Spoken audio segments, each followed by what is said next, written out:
നമസ്കാരം എല്ലാ കുട്ടികൾക്കും. ഗിരീഷ് സാറാണ്. വളരെ ഇമ്പോർട്ടൻ്റ് ആയിട്ടൊരു വീഡിയോ, ചുമ്മാതെ ചെയ്യുന്ന ഒരു വീഡിയോ അല്ല.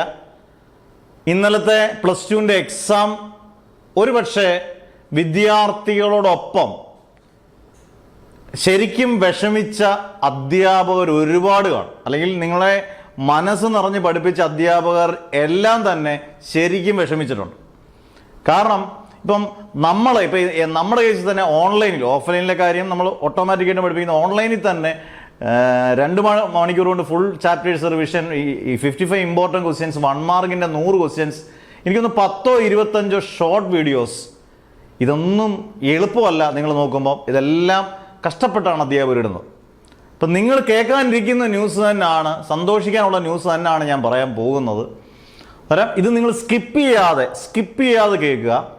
കാരണം നാളെ ബയോളജി, 2 ദിവസം കഴിഞ്ഞാൽ കെമിസ്ട്രി, ഗ്യാപ്പുകൾ പോലും ഇല്ലാതെ പരീക്ഷകൾ നടക്കുന്നതിനിടയിൽ ഇങ്ങനൊരു ന്യൂസ്, ചുമ്മാതൊരു ന്യൂസ് വലിച്ചു കെട്ടി ചുമ്മാതെ ഇട്ട് അതിന് വ്യൂസ് കിട്ടാനും അത് ഷെയർ ചെയ്യാനും താല്പര്യമില്ലാത്ത ഒരാളാണ് പേഴ്സണലായിട്ട് ഞാൻ. ഇന്നേ വരെ നമ്മുടെ ചാനൽ അങ്ങനൊരു ഇത് ചെയ്തിട്ടില്ല. കാരണം ചുമ്മാതെ ഒരു ന്യൂസ് അപ്ഡേറ്റ് ചെയ്യാൻ താല്പര്യമില്ല. അറിഞ്ഞ വിവരമാണ്. കാരണം ഇന്നലെ പരീക്ഷ കഴിഞ്ഞ് ക്വസ്റ്റ്യൻ പേപ്പർ കിട്ടിയപ്പോൾ മുതൽ കുട്ടികളുടെ വിളികളും കുട്ടികളുടെ മെസ്സേജും, പ്രത്യേകിച്ച് നമ്മൾ ഇന്നലെ ചെയ്ത വീഡിയോ എനിക്ക് തോന്നുന്നു നമ്പർ 3 ഓൺ ട്രെൻഡിങ് ആയിരുന്നു ഒരു സമയത്ത്. ഇപ്പം എനിക്കറിയത്തില്ല. ഇന്നത്തെ പത്രമാധ്യമങ്ങളിലെല്ലാം വളരെ വ്യക്തമായി, കുട്ടികൾ മനസ്സിലാക്കേണ്ട, വളരെ വ്യക്തമായിട്ട് എഴുതിയിട്ടുണ്ട് ഫിസിക്സ് വളരെ കടുപ്പമായ പരീക്ഷയായിരുന്നു എന്ന്. ദൃശ്യമാധ്യമങ്ങളെല്ലാം പറഞ്ഞു കഴിഞ്ഞു. എന്നിട്ട് നിങ്ങൾ എല്ലാവരും മനസ്സിലാക്കുക, കേരളത്തിലെ കുട്ടികൾക്ക് പ്ലസ് ടുവിൻ്റെ പരീക്ഷ അത് പഠിക്കാത്തവർക്കും നന്നായിട്ട് പഠിച്ചവർക്കും എല്ലാവർക്കും ഒരേപോലെ തന്നെ കടുപ്പം തന്നെ ആയിരുന്നു, ടഫായിരുന്നു.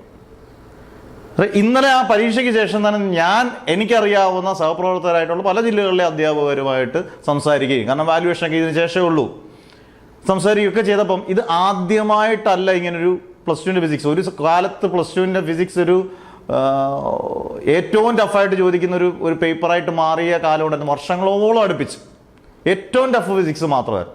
അന്നേരം ഫിസിക്സ് അധ്യാപകരോട് തന്നെ, നമ്മുടെ സുഹൃത്തുക്കളായിട്ടുള്ള ഫിസിക്സ് അധ്യാപകർ തന്നെ, വാല്യുവേഷൻ പോകുന്ന അധ്യാപകരോടൊക്കെ തന്നെ നമ്മൾ ചർച്ച ചെയ്തപ്പം അവർ പറഞ്ഞ ഒരു കാര്യമുണ്ട്, ഉറപ്പായിട്ട് ഇത് ദൃശ്യമാധ്യമങ്ങളിലും ബാക്കിയുള്ളതിലും നിങ്ങൾക്കാണ് അതിൻ്റെ ഫുൾ കൈയടി. കാരണം നിങ്ങൾ മാക്സിമം ഇതൊക്കെ ഷെയർ ചെയ്യുന്നതുകൊണ്ടായിരിക്കാം ഒരുപക്ഷെ ഇത് പലയിടത്തും എത്തേണ്ടിടത്ത് കൃത്യമായിട്ട് എത്തി എന്നുള്ളതാണ് ഇതിൻ്റെ ഏറ്റവും വലിയ സന്തോഷം. കാരണം അധ്യാപകർ പറഞ്ഞ ഒരു കാര്യം, ഇതിനുറപ്പായിട്ടും ഇപ്പം ചിലവർ തോറ്റുപോകുമെന്ന് പറയുന്നവർ ചിലപ്പം പരീക്ഷയുടെ റിസൾട്ട് വന്നു കഴിയുമ്പം ഈ ഫിസിക്സിൻ്റെ പരീക്ഷയ്ക്ക് നിങ്ങൾ എഴുതി വെച്ചോളൂ, ചിലപ്പം ജയിക്കാനുള്ള സാധ്യത വളരെ കൂടുതലാണ്.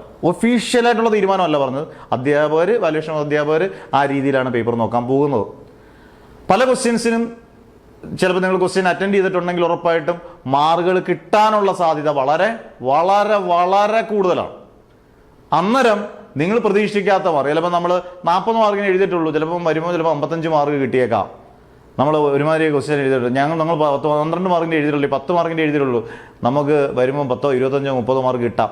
അങ്ങനെ ഒരു പരീക്ഷയുടെ വാല്യുവേഷൻ ആകാൻ സാധ്യതയുള്ളൊരു ക്വസ്റ്റ്യൻ തന്നെയാണ് കടുപ്പമേറിയ ക്വസ്റ്റ്യൻ ആയതുകൊണ്ട് ഈ ഒരു രീതിയിലായിരിക്കും വാല്യുവേഷൻ വരാൻ സാധ്യത വളരെ കൂടുതൽ.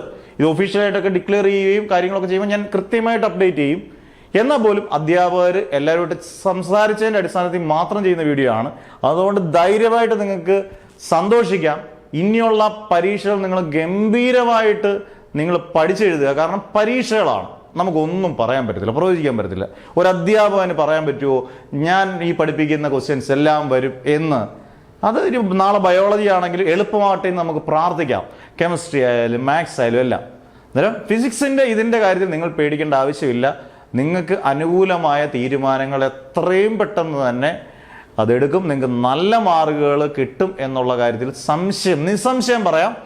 അത് ചില കാര്യങ്ങളൊക്കെ ഞാൻ അപ്ഡേറ്റ് ചെയ്യുന്നില്ല. ഇതിപ്പോൾ എന്തായാലും നിങ്ങൾക്ക് സന്തോഷമുള്ളതാണ്. കാരണം അത് ഒഫീഷ്യലായിട്ട് കൺഫർമേഷൻ ആയതിനു ശേഷം അപ്ഡേറ്റ് ചെയ്യും. ഓരോരോ ചില ക്വസ്റ്റ്യൻസിനൊക്കെ ചില പാളിച്ചകൾ വന്നിട്ടുണ്ട്. ആ പാളിച്ചകളിലൊക്കെ ചിലപ്പോൾ നിങ്ങൾക്ക് ലോട്ടറി അടിക്കാനുള്ള സാധ്യതയുണ്ട്. അതൊക്കെ ഒഫീഷ്യലായിട്ട് വന്നു കഴിയുമ്പോൾ നമുക്കത് ചർച്ച ചെയ്യാം. എന്തായാലും നിങ്ങൾ ധൈര്യമായിട്ട് ബാക്കിയുള്ള വിഷയങ്ങൾ പഠിക്കുക. നമുക്കിപ്പം നാളെ ആണെങ്കിൽ കെമിസ്ട്രിയുടെ ഒക്കെ ഇഷ്ടം പോലെ വീഡിയോസ്, ഇനി അങ്ങോട്ട് മാത്സ് ആണെങ്കിൽ ഇഷ്ടം പോലെ ചെറിയ ചെറിയ വീഡിയോസ്, അതെല്ലാം പഠിക്കുക. അല്ല ഒരു വിഷയം നമുക്ക് പോയെന്നുകൊണ്ട് ബാക്കിയുള്ള വിഷയത്തിന് നമ്മൾ വിഷമം ചെയ്തിട്ട് കാര്യമില്ല. ഊർജ്ജസ്വലരായിട്ട് അങ്ങോട്ട് തുടങ്ങിക്കോണം. കിഡിലെ മാർക്ക് നിങ്ങൾക്ക് സ്കോർ ചെയ്യാം. എന്തായാലും ഈ വാർത്ത കേരളത്തിലുള്ള കുട്ടികൾക്കെല്ലാം സന്തോഷം പകരുന്നതാണെന്നുള്ളതിൽ സംശയം വേണ്ട. എന്തായാലും നിങ്ങൾക്ക് നല്ല മാർക്കുകൾ എല്ലാ കുട്ടികൾക്കും കിട്ടും എന്ന് തന്നെയാണ്. ഇപ്പം A+ ഒക്കെ പ്രതീക്ഷിക്കുന്ന കുട്ടികൾ ഭയങ്കര നിരാശരായിട്ടാണ് ഇരിക്കുന്നത്. കാരണം അല്ലെങ്കിൽ നല്ല മാർക്ക് പ്രതീക്ഷിച്ച കുട്ടികൾ അയ്യോ ഞങ്ങൾക്ക് ഇനി A+ കിട്ടത്തില്ല. പക്ഷെ നിങ്ങൾ വിഷമിക്കേണ്ട അവസ്ഥ വരുത്തില്ല എന്നാണ് എനിക്ക് തോന്നുന്നത്. അതുപോലെ തോൽക്കും എന്ന് പറയുന്നവർക്ക് പോലും എനിക്ക് തോന്നുന്നു അത്യാവശ്യം കുഴപ്പമില്ലാത്ത മാർക്കുകൾ കിട്ടും എന്ന് ഉറച്ച് വിശ്വസിക്കുന്നു. അത് അറിഞ്ഞ അതാണ് ഇത് ഒഫീഷ്യലി ഡിക്ലെയർ ചെയ്ത് കഴിയുമ്പോൾ പല കാര്യങ്ങൾ നമുക്ക് ഉറപ്പായിട്ടും നിങ്ങളുടെ മുമ്പിൽ ഉറപ്പായിട്ടും അത് ബ്രേക്കിംഗ് ന്യൂസായിട്ട് തന്നെ എത്തിക്കുന്നതാണ്. ധൈര്യമായിട്ട് നിങ്ങൾ ബാക്കിയുള്ള വിഷയങ്ങൾ പഠിക്കുക. നല്ല മാർക്ക് കിട്ടട്ടെ എന്ന് പ്രാർത്ഥിക്കുന്നു. ഇങ്ങനെയുള്ള ന്യൂസുകൾ ബാക്കിയുള്ളവർക്കെല്ലാം ഷെയർ ചെയ്യുക. കാരണം ഒരു എല്ലാവർക്കും ഒരു സന്തോഷവും മോട്ടിവേഷനുമാണ്. അന്നേരം നല്ല മാർക്ക് കിട്ടട്ടെ എന്ന് പ്രാർത്ഥിച്ചുകൊണ്ട് മാഷ് നിർത്തുന്നു. Never ever give up.